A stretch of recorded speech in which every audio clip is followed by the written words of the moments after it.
ลบโหลดกูไปหอละกดจิ้มหายเลยเขียนหนึ่งก็ได้ไปเขามาไกลเขามาโอ้ครับวันนี้จะไม่ได้มาเล่นมาครับ EP 4นะครับวันนี้มาเล่นเสื้อเพื่อนนะครับเสื้อเพื่อนจีครับไอจีครับนายโทษนั้นเองเชื่อไหมนี่คือเสื้อเพื่อนผมนะครับเตียงนอนต้องชดครับได้ชดจีวิเล็กบอยอดขอคนแก่3,000เอาเล็กไปเห็นอย่างโอ้วิ่งเลยครับวิ่งเลยกูเห็นแก๊กุยคาครับเป็นอย่างวิ่งเลยครับวิ่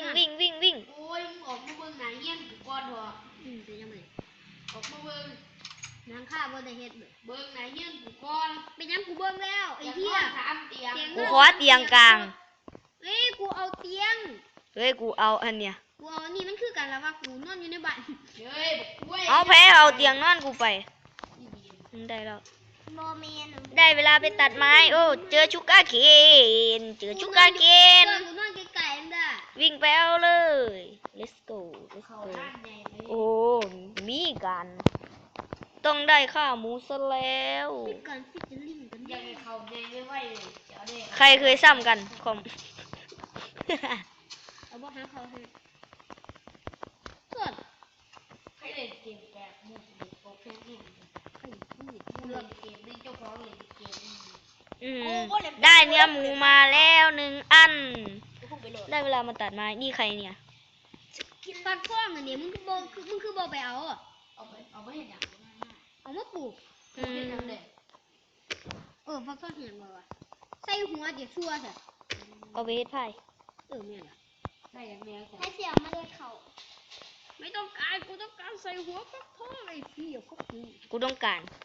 เนี่ยอยู่ไหนดิมพี่ไหมนี่น้องพี่มึงตัดมาเมื่อไรเดี๋ยอยู่ไหนได้เลยมึงตัดเอาทีโอ้เจอแอปเปิลด้วยนะครับไอ้สดเอาดอกไม้ดอกยังหาให้หาอยู่กูว่ากูเรียนแบบจังสีดีกว่าเรียนแบบจังสีแมงเอ้ยฝ่ายเท่ากูไอ้เหี้ยกูเนี่ยคือยานซาเนี่ยไก่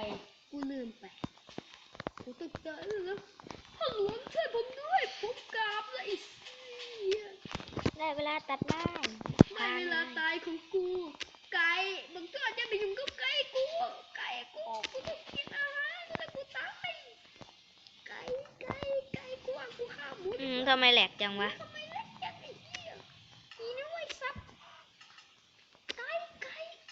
มาเล่นข้าวนะมาเล่นข้าวแดกเพื่อนผมไม่ยอมบุสูมาเล่นข้าวแดกมึงกินไม่กินกูตายโอ้ยอาหารกูขึ้นรถอาหารกูขึ้นไว้เหรอกูปี๊ดเว้ยไอ้เหี้ย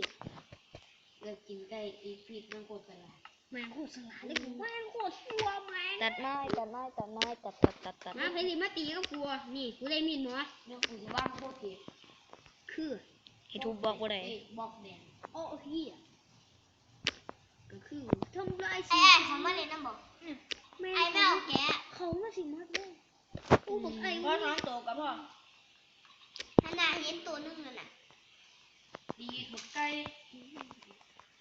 วิวเลตเขาไอ้บนนั้นสกินได้บ่ก็บอกสกินกูนี่โอ้ขอเฟี้ยวตะกอนเป็นสีเขียวตอนนี้เป็นสีเทาแล้วไปหาตัดไม้ดีกว่าเข้าป่าคือว่าเขาไม่ได้ออกคลิปนี่โอ้ศาสตร์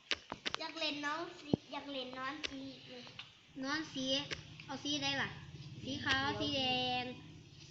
สีไข่เอาไว้ซ้ำกันแล้วก็ห้ามทำตามนะครับอันที่พูดเดี๋ยวไม่ด่ามันที่เว็บเขาตัดเดี๋ยวจะได้ไปสร้างบ้านต้องตัดไม้เย็ดป้อมดิเป็นอย่างกับคำว่าเย็ดป้อมอ่ะโอ้ยมือเลยเป็นใครอยากได้ฟักทองครับผมขายฟรี0 บาทแต่ว่ามันเกิดมันติดคำว่าน้อตัดไม้ครับตัดไม้มันตีเข้ามาอย่างว่าลืมอ่ะนอโคตรลำบากไม่ใส่หัวฟักทองเลยกูมาเข้ามาวัดดูฟักเฮียนะเครื่องผมกากครับมันก็เลยกากผมจะทำหน่อยนะครับอันปลาอะไรมีโอ้ยไอ้กระโบมาหาตัดใหม่เดียมปลายังไม่รั่วเดียมปลายังไม่รั่วอย่ามาหาขอของเด้อมึง ใช่ หาแต่อาหารย่ำมันเปิดผีมึงสิเอาหมองใดหลบ ฮะเดียม ตัดไม้ อีหยังก็แล้วว่าอันปลาอะไรไม่รู้อะเป็นซื้อขนมน่ะ อืมผมรู้ครับแต่จำไม่ได้แล้ว ทำเมื่อเช้านี้ปลาอะไรนี่แหละปลา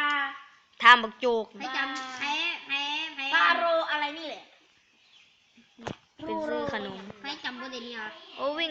กูหูบอกเสือต้องจำ โทษกูปลูกชูการ์เคนไว้ข้างๆกับของมึง ป นะ ลาอะไรเดียมปลาอะไร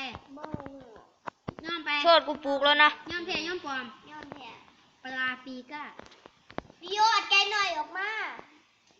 ไก่หน่อยออกมามันสิอย่างยังมันกับเมียนมันก่อน บุ้ง หรือคน มีดีมตัวไปหัวซ่าอยู่นะ หัวซ่าอยู่นี่น้องกะยังมา เมียนคือมัน น้ ไม่ อง ค่อย ยาง โต ออก นี่ มา แม่ง พี่โยดแกออก ไก่ออกกะจับมันเขาเอาไปตีด้วยให้อยู่ในหนามวะโอ้ยอ่ะอยู่ในเมือง พี่โยดตัดไม้กัน บักหนึ่งตัดใหม่บักหนึ่งสูบยามาจะเลื่อนละบ้าน เอาไม้เท่าไหร่คูณเท่าไหร่ดีวะ ส่วนเดี๋ยวสิสร้างอันนี้ยังกันนะว่าอันหัวดูดาวให้ มาดูด่า โอ้ยคนมันความคิดสร้างสรรค์ สร้างสรรค์ ความคิดคน สอนรอๆเด้อเตียงใครว่าไม่อยู่นี่เตียงมึงก็ได้บัวเตียงกูสิอยู่นี่วางบ่ได้หมดบ้านนี่คือหลายดอกเอาเพราะว่ามี มันบ่ได้หน่อย กองครับไปมีบัวแล้วกูเสียหนึ่งทีมให้หนังบอกก็ยีเดียมเตะปากเลย พี่โยด อืมขุดซับเก้นขุด กูกันเยอะ เป็ดดูว่าจะไปเรียนเป็น อันไหน เรื่องอันดินแม่โคตรใหญ่อะ อืม โอ้ยเซิร์ฟอีกอย่างหนึ่ง ล่องเมืองเราไปเจอเลยโคตรเซ็งเลย เส้นหยังเส้นหมูเส้นปลาเส้นเป็ด เซ็งไก่ เส้นไก่การ บัวกูเส้นทั้งเรา อืมได้เวลาสร้างบ้านแล้ว นั่น ไอเป็กอยู่กับน้องค่ะปะ ไม่ เป็นสปอนเนอร์ เด้เฮ้ยแม่งเจอสปอนเนอร์โทษเดี๋ยวกูไปหาตัวซื้อ สปอนเนอร์ก็มุ่ง ไอ้เหี้ยใกล้ตาย โชดมึงได้เปิดผีหรือเปล่า ไอ้ดันดู ไอ้โดนโนกูขึ้นไม่ได้ว่ะ แต่ว่าพี่อยู่ดีเดียวแล้วก็เจอแล้วว่า เฮ้ยใครก็ได้ช่วยเนี่ยเงินของเงี้ยก็ได้เงินบอกกินไม่แน่อยู่นี่ทางเนี่ย ว้าวปากกาจืดทานพร้อม เจอ ยุ่งสันไปก่อนเดี๋ยวมันสิเป็นไข่ แกมันนี่มันมาห่วงใครมันห่วงว่ามันจะตายมันจะปล่อยมันนี่แม่งไอ้เหี้ยเอ้ยบอกยังคุณได้ก็คุณไปก่อนแล้ววะนี่ได้แล้วได้สองบอกแล้วไอ้เหี้ยฟ้าไม่ได้สิกูย่านแห้ง โอ้ยดีนะจะมีไม้มาหลบให้ เดี๋ยวภูมิเชิญก่อน พอดีแล้วตรงนี้สร้างหมู่บ้าน โอ้ย สามบอก อะไรอ่ะเก็บบ่ได้เสียงยังละเนาะ เสียงเข้าเจ้าเสียกค กูอยากพูดว่าที่โทรศัพท์มันเนี่ยเกือบแบบเต็มเลย ำเต็มตัวมาเต็ม งานเลิกเรียนเลย อันตัว มือแดง นะอีหยังเมื่อไหร่โอ้โหไม้กูหมด โทษปวดพี่กูตายเนี่ยไอ้เหี้ย มีมือใส่กระเป๋า มันตายแล้ว ใครมีไฟขอหน่อย ไอ้จึ๊บเดี๋ยวกินหายต้องไปสำรวจทำหนึ่งวะตัวบ่มีนี่ลูกกูต้องไปสำรวจเฮ้ยจงแม่น่าขี้เฮ้ยเหี้ยแสงสว่างเฮ้ยกูมีร่างหล่อเลยแสงสว่าง บ้านผมค่อนข้างจะมืดนะ การอยู่ข้างล่างอยู่ อ่ะกูไปนั่นเลยต้องบวชเป็น โจดขอไฟแน่ อยู่ในเมือง อยู่ในบ้านมึงมีบ่ โอ้ยมันกับบัวคูทานเดีย มันมีหมู ใครวะนี่สกินกล้วยก็สกินหมาวะ กินกูนี่แหละ มึงไปรัวเลยเว้ย มา ติกีเลยคานอยู่พี่พี่ด้วยซื้อจะหนูแม่ การมึงมีอะไรบ้าง กูบ่มี ตีที่จะบอกอีกไป ถ้ากูมีกูก็เงื่อนแล้วแม่งตายมึงกี่ คือที่กันก็มึงรอ อาจจะมากก็มึง ทางไอ้การ โอ้ฟ้าเลียม พี่ลอยแล้วน้อง น้องป้อง ไอ้ยี่ไอ้ไม่ควรยืมแน่กูต้องตายอีกแล้วมัน ดีมทำไมมึงสร้างบ้านใหญ่โตมโหฬารจังอ่ะที่สร้างแล้วก็บ่ฮู้เด้อ กูเก็บไข่ดีกว่ามันถึงใส่เด้วิธีเข้าไปใน ก็กำลังขุดหิน ช่วยไปปักทอดไว้ในเฮียนเลย ไอ้ เนี่ย เหี้ยอย่าจะไอ้บ้าไว้ไอ้เหี้ยไอ้สัตว์ นี่กูจะกด โอ้ ทำ ยบ่พอ ไอ้เหี้ยไก่ไก่จิก อ้าว ไก่ไรจิกนะ ขุดมีแสงสว่างแล้ว นั่นไปเจอ ลงเมืองเลยเมื่อกี้ได้ทานมาหาที่ บ้านใครวะนี่ บ้านเป็ด ไอ้เหี้ยใครตีหัว เข้ามาทำไม มีขวานบ่ ไม่มี บ้านกูมี ใช้มือตัดก็ได้ไอ้เฮีย การบ้านกูมี โอ้โหบ้านมึงมีใส่ มาเอาได้ เอ้ยถูกหัวนอนกันบ่ลืมว่าบอกใครบ่ไม่ใจนอนโอ้ กูมีแล้ว นอนกันบ่ล่ะ นอนก่อนเลยปะนอนกูนอนแล้วเด้อ เดี๋ยวกูจะย้ายบ้านมึงดีมึงอยู่เฮียนหลังนี้เลย บวงอยู่ไปทางวันแม่ เฮ้ยกู ไป ได้ ที่ละ กลับไปอยู่แตะ ก่อ วัน น เลยเด้อครับ โอ้ยไปกันได้อื้อ ช่วยมีไฟบ่ บ่มี เงินนอกบ้านก็ได้วะบักคุ้ย มันมานอนกับกูก็ได้การบ้านกูได้หน่อยบ่ใหญ่ กูน่ะทำ บ้านกูก็น้อยเหมือนกัน ไปได้บ่ไปยัง บ้านกูเล็กนิดเดียว บ้านกูเป็นบ้านแบบอยู่ใต้ร่มไม้ ว้า บ้านกูเป็นแบบบ้านกาก มานอนนอกบ้านเลยกูมานอนกูไทยนอนนอกบ้านน้องมึง นอน นอน เป็งนอนไป นอนไม่ดี สิไปนอนเมืองลาง อีกเยอะว้ายคุยผ้าตายอยู่นี่ ทำอยู่เฮียนหลังนี้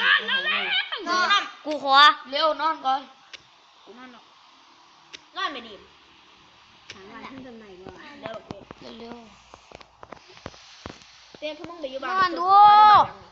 ฮะ กูขอได้บ้านแล้วนี่ถ้ามึงไปอยู่บ้าน ช่วยกูขออยู่บ้านมึงเด้อไอ้ยังมาอยู่กองค้ำเก่าไปเลย ไอ้ที่คุณมา ของทุกอย่างมึงไปหาเองเอาเอง แล้วเอ้าแม่งเอ้ยต้องเสียหายไปดิ ขออยู่เฮียนมึงสดอีดีมันคือสางใหญ่เด้อ สั่งแม่มันไปฟังหน่อยในกองเด้อ เอาได้โค้งบ้านกูไปเลยบ่ไอ้กูสิไปแถวเฮียน เด้อ นะ หัวสองอันเด้อ มึงไปเอาเลยเฮียนกูให้ เอ้ยมึงเอาไปยังก่อน ไม่อีก15อันเด้อ เออ คุณอยากจุ่ม อืม บ้านมึงอยู่ไหนเป็ด บ้านกูอยู่ใกล้ๆนะ บ้านหลังเล็กๆ อยู่หลังบ้านไอ้โชด วันเขาสิเฮ็ดสะพานบ่แบบ บ้าน แบบหมายถึงถ้าสมมุติประกาศมาเรียนนี่แม่มันก็ยังบ่ได้ยากแม่มันก็ยังยากมันแหละ ก็สบายกูเข้าไหวน้ำมันยาง แม่นว่ะเอาสมมุติถ้าเชิญมันล่ะถ้ามันเห็นมึงอ่ะ เสื้อมันก็เลย สมมุติ โอ้มาเอาจะโค้งวันเลย มานี่มันบ้านใครเนี่ย เอาไฟก็แล้วกัน คลิป อีหยังวะเดี๋ยวนี้โว้ยเอ้ยโชด เฮ้ยเบน มีเหล็กวะ ต้นไม้เหี้ยยังว่าติดกันขนาด กูสิ นี้ เดินลงไปตื่นดึงตื่นตื่นดึงตื่นดึงตื่นตื่นตื่นดึง โอ้ยเหี้ย ตอนเสื้อกู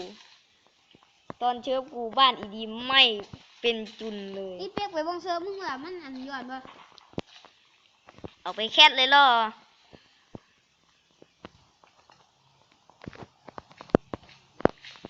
สร้างบ้านได้จริง กูเชื่ออยู่ป้อมบ่มีเหรอ ให้บอก เดี๋ยวหยุดคลิปไปก่อน ๆ